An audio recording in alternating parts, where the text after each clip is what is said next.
Naka-video pala! Hi guys! Take 2! O, sino gusto ng kaperahan? Marami gusto ng kaperahan ngayon. Siyempre, 2025.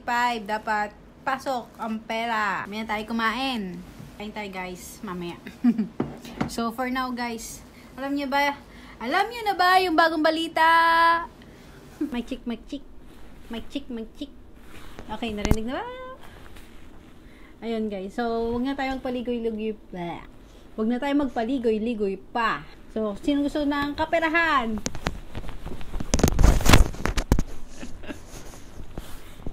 So, lahat gusto ng kaperahan. So, ayun guys, about sa kaperahan to. So, yung about po sa ating SS contribution. Yan, para sa mga Pilipino na nagko-contribute sa SS para sa ating pension. So, kamusta naman? Tumaas ba? Tumaas ba yung pension? Pero ngayon, sa balita about po sa SS. Updated na ba kayo? Hindi po additional na pension o additional na panibagong papakinabangan, kundi dagdag na ikakaltas para sa SS contribution.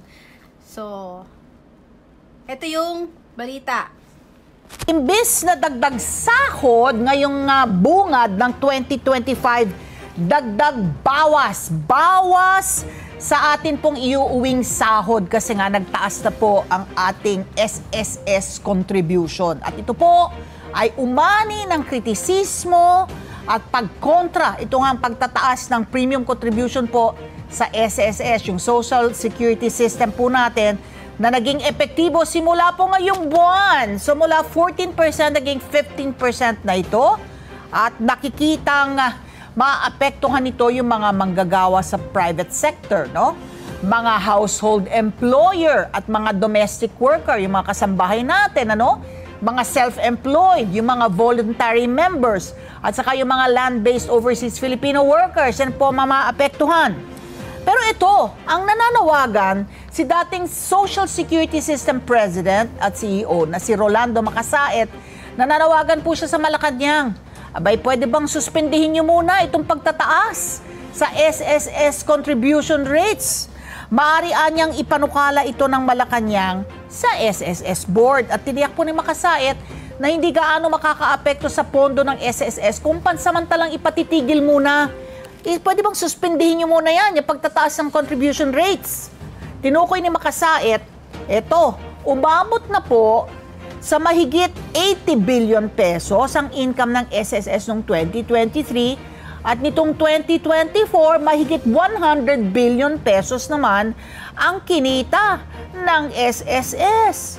At pinabulaan na naman niya na itataas ang SSS contribution rate para mabawi yung perang binigay ng SSS sa Maharlika Investment Fund. Kasi hindi po totoo yan, di ba? Wala naman anyang binigay ang SSS na kahit isang sentimo para sa naturang Sovereign Wealth Fund, yung Maharlika Investment Fund na yan. So ito, base po ito sa Republic Act 11199, yan po yung Social Security Act. So sabi niya, kailangan repasuhin yung batas. Kasi yan po ang minamandato, itong pagtataas ng SSS premium contribution.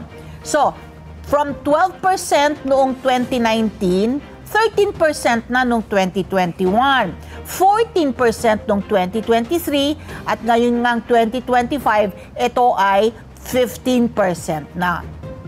Sasagutin ng employer 10%, habang ang babayaran ng empleyado 5%. Sinusulong po ng Act, yan po yung Alliance of Concerned Teachers Private Schools, yung suspension ng SSS contribution rate hike dahil lalo lang umanong paliliitin ang naiuuwing sweldo ng mga manggagawa. Totoo naman, no? Masyado nilang mabigat yung pinapasa ng mga manggagawa dahil mababa pa rin ang kanilang sahod sa kabila ng patuloy na pagtaas ng mga presyo ng bilihin.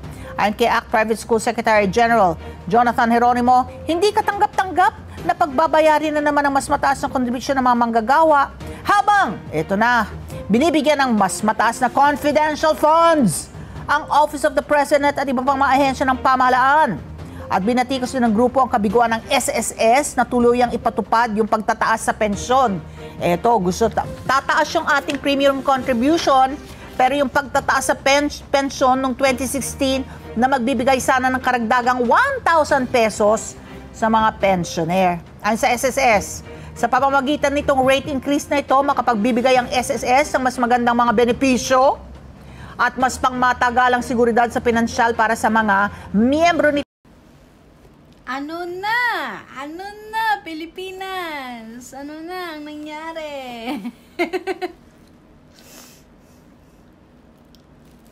Ano na ang nangyayari? Good luck. Good luck sa atin, guys. God bless. So, binigyan mo nga pala tayo ng manok. May cheese. To be continue na lang ito mamaya. Papasayin ko muna kayo. Ngiti lang. Smile! Kunyari maganda kayo. Ay, ako pala. Hindi. Ayun nga, guys. Bigas. So, madami na yung mga ano.